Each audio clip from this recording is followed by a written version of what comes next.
श्री कल्की पुराण अध्याय 9। भगवान कल्की और पद्मावती की मुलाकात। सुत गोस्वामी ने कहा कि भगवान कल्की घोड़े से उतरकर एक दिव्य वेदी पर बैठ गए, जो पन्ना, स्फटिक और अन्य कीमती पत्थरों से सजी हुई थी, जो झील से पानी लाने के लिए लोगों द्वारा इस्तेमाल किए जाने वाले मार्ग के पास स्थित थी। भगवान ने झील में पूरी तरह से खिले हुए कमल के फूलों के चारों ओर गुनगुनाते हुए मधुमक्खियों के झुंड को देखा, जो उनकी सुगंध से पूरी तरह से मदहोश थे। कदम्ब के पेड़ों की छाया के कारण जंगल ठंडा था। आराम से बैठने के बाद भगवान कल्की ने पद्मावती को देखने के लिए शुक को भेजा। शुक पद्मावती के निवास पर उड़ गया और एक नागकेसर के पेड़ के शीर्ष पर बैठ गया। वहां से उसने पद्मावती राजा को महल के अंदर कमल के आकार के बिस्तर पर लेटा हुआ देखा, जो अपने साथियों से घिरा हुआ था। उसकी गर्म सांसों के कारण उसका चेहरा सूखा और पीला लग रहा था, जो भगवान से उसके गहन वियोग का संकेत था। उसने एक खिले हुए कमल के फूल को चंदन के लेप से धीरे धीरे इधर उधर हिलाया। यद्यपि हल्की शीतल हवा बह रही थी, जिसमें पानी की बारीक बूंदें, कमल के फूलों के पराग और विभिन्न फूलों की सुगंध थी, जो निश्चित रूप से बहुत सुखद थी, पद्मावती ने इसमें कोई आनंद नहीं लिया, बल्कि इसकी आलोचना की। जब शुक ने पद्मावती की दयनीय स्थिति देखी, तो उसने उसे मीठे शब्दों से शांत करने का प्रयास किया। तब पद्मावती ने कहा, हे शुक, तुम्हें मंगल की प्राप्ति हो। मुझे आशा है कि तुम्हारी यात्रा सफल रही होगी। पक्षी ने कहा, हाँ, मुझे लगता है कि सब कुछ योजना के अनुसार चल रहा है।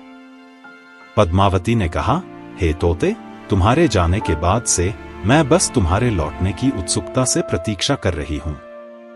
शुक ने कहा, मुझे लगता है कि ऐसा कोई उपाय है जिससे तुम्हारे सभी दुख दूर हो जाए। पद्मा ने कहा, मैं बहुत दुर्भाग्यशाली हूं, क्योंकि मैं अपने दुख से कोई राहत नहीं पा सकती। पक्षी बोला, हे शिव भक्त, तुम्हारा दुख दूर करना कठिन नहीं है। पद्मावतल बोला, हे शुक, मैं कितना अभागा हूं, मेरी इच्छा कैसे पूरी होगी। शुक बोला, हे भद्र महिला, तुम्हारी इच्छा शीघ्र पूरी होगी। मैं तुम्हारे हृदय के स्वामी को लेकर आया हूं और वे सरोवर के किनारे प्रतीक्षा कर रहे हैं।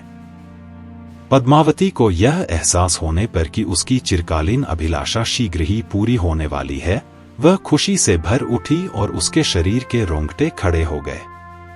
उसने अपने होंठ तोते के होठों से लगा दिए और अपनी आंखें उसकी आंखों में गड़ा दी। पद्मावती की 8 मुख्य सखियां, विमला, मलमल, लोला, कमला, कामकंदला, विलासिनी, चरुमती और कुमुदा, झील पर पानी में क्रीड़ा करने के लिए जाने की तैयारी कर रही थीं। पद्मा ने अपनी सखियों से कहा, मेरे प्यारे दोस्तों, चलो अब हम झील पर चलें और आनंद लें। यह कहने के बाद पद्मावती जल्दी से पालकी पर सवार हुई और अपने सजेजे साथियों के साथ महल से बाहर निकल गई। वह भगवान कल्की के दर्शन करने के लिए जल्दी में थी और उसने एक को याद दिलाया कि कैसे रुक्मिणी यदुओं के भगवान श्री कृष्ण से मिलने के लिए अपने महल से निकली थी। जब पद्मावती झील पर जा रही थी, तो सभी पुरुष नागरिक इधर उधर भाग गए।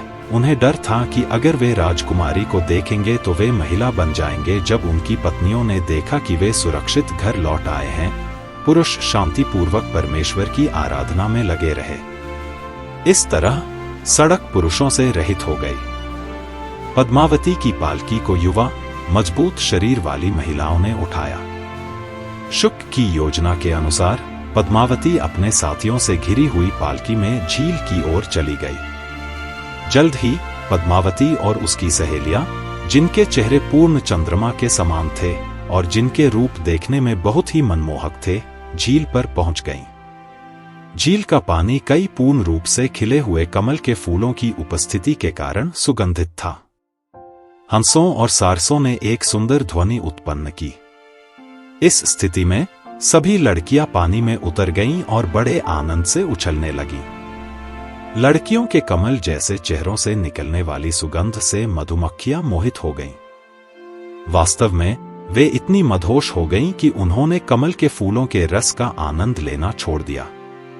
हालांकि लड़कियां बार बार मधुमक्खियों को भगाने की कोशिश करती रहीं, लेकिन वे अपने चेहरों की स्वर्गीय सुगंध और सुंदरता के कारण बार बार आती रहीं। इस समय पद्मावती अपनी सहेलियों के साथ खेलने का आनंद ले रही थी। नाचते गाते, वाद्य बजाते, हरदम ताली बजाते, ठहाके लगाते, हंसते हंसते, एक दूसरे को चिढ़ाते हुए मन प्रसन्न हो गया। इसके बाद पद्मावती, जो कामदेव के बाणों से पीड़ित हो रही थी, को शुक के वचन याद आ गए और वह अपनी सखियों के साथ जल से बाहर आ गई। उसने अपने वस्त्र उतारे और सुंदर आभूषणों से खुद को सजाया और फिर एक कदम वृक्ष के नीचे चली गई, जिसे मिलन स्थल के रूप में नियुक्त किया गया था। वहां पद्मावती ने अपने प्रिय भगवान कल्की को रत्नों से सजे एक ऊंचे मंच पर शांतिपूर्वक सोते हुए देखा। उनके शरीर की चमक ने सूर्य की चमक को पराजित कर दिया। उनका पूरा शरीर विभिन्न प्रकार के कीमती रत्नों से सुशोभित था। लक्ष्मीपति का रंग तमला वृक्ष के समान श्याम वर्ण का था तथा वे पीले वस्त्र पहने हुए थे। उनकी आंखें कमल के समान थीं, उनकी भुजाएं घुटनों तक पहुंचती थीं तथा उनका वक्षस्थल बहुत चौड़ा था तथा उस पर संवत्सर और कौस्तुभ मणि के चिन्ह थे।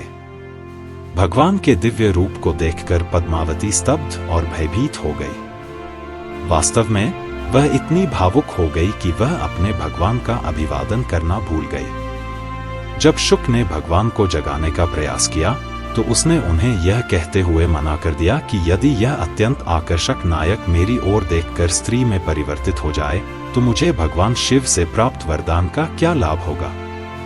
सच कहूं तो मैं भगवान शिव के वरदान को अभिशाप मानता हूं। सभी जीवों के परमात्मा और ब्रह्मांड के स्वामी भगवान कल्की पद्मावती के इरादों को समझ गए और इसलिए जाग गए। उन्होंने देखा कि जिस प्रकार लक्ष्मी भगवान नारायण के बगल में खड़ी हैं, उसी प्रकार अत्यंत सुंदर और चौड़ी आंखों वाली पद्मावती उनके सामने खड़ी है। जब भगवान ने पद्मावती को जगाया तो उन्होंने उसे यह कहते हुए मना कर दिया कि यदि यह अत्यंत आकर्षक नायक मेरी ओर देखकर स्त्री में परिवर्तित हो जाए तो मुझे भगवान शिव से प्राप्त वरदान का क्या लाभ होगा। सच कहूं तो मैं भगवान शिव के वरदान को अभिशाप मानता हूं। सभी जीवों के परमात्मा और ब्रह्मांड के स्वामी भगवान कल्की पद्मावती के इरादों को समझ गए और इसलिए जाग गए।